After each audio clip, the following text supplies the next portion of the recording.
always interested in cars, especially old cars, and then I got bit by the bug, I guess, so I started in with Model Ts. And I got pretty interested in them, and I had 3 or 4 of them, and also had a car named a Gray.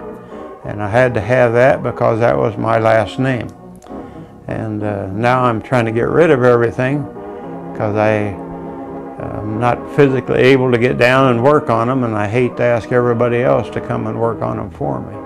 The old car business, I had lots of parts and bought and sold Model T and A parts for a while after I retired. I've been retired probably around 18 years or so now. And in the next couple of weeks, I'll have been married 55 years. I was born in 1931, so that makes me 80 years old. I was born into a Christian family, and my mother and father were both saved. We happened to have meetings years ago out at Fairgrounds in Iowa, in Des Moines. We rented the Women's and Children's building at the State Fairground. The building is no longer there, but we used to have a conference there, and we had to have anywhere from 300 to 500 people there. When I was 7 years old, the speaker was Phil Clarkson, and he was speaking, and after he got through, he wanted to know if somebody needed to know the Lord, and I was sure I did because I'd talked to my mom about it before. And so I remember going up on that stage, and they had some huge blue vases up there that were bigger than I was, and we went behind them vases, and Phil Clarkson led me to the Lord there. I know I didn't leave a real bad life, so I really didn't think, well, I didn't need to save, but I did. So I got saved. And my grandpa was a very devout Christian. He had tent meetings in southeast Iowa, and you know when you got through with one of his meetings whether you was going to be saved or not, because he was pretty forceful in what he was saying. I worked for the utility company for years, and that was a good experience, and I met a lot of people there. Very few Christians though, but the ones that he met were very eager and evangelical, and was interested in the things of the Lord.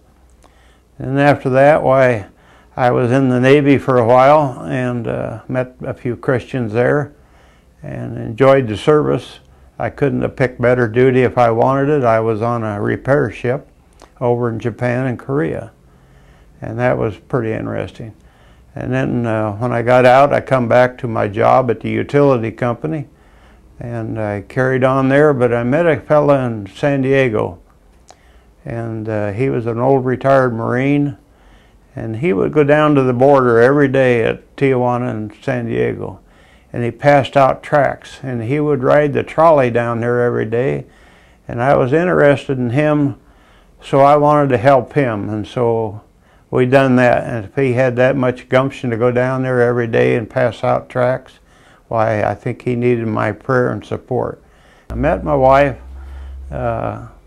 She lived in one of my aunt and uncle's apartment house, and they happened to leave to go to California, and they put me in charge to take care of it if something happened. Well, being the nice guy that I am, they called the next morning after they left, and the boiler went out. So I went over and got it going and asked them if they'd like a ride to work, and from then on, why, it just kind of multiplied. And then within 6 months or so, I guess, I asked her if she would like to get married, and also along with that, I asked her if she could make good gravy like my mom did, and she assured me she could do both. So we got married and been living now for 55 years pretty happily.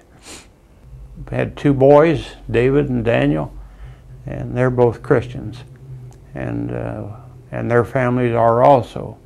And we appreciate having grandkids that we can talk with, and they help run the camp that their folks were in for years called Willowbrook Bible Camp in Des Moines.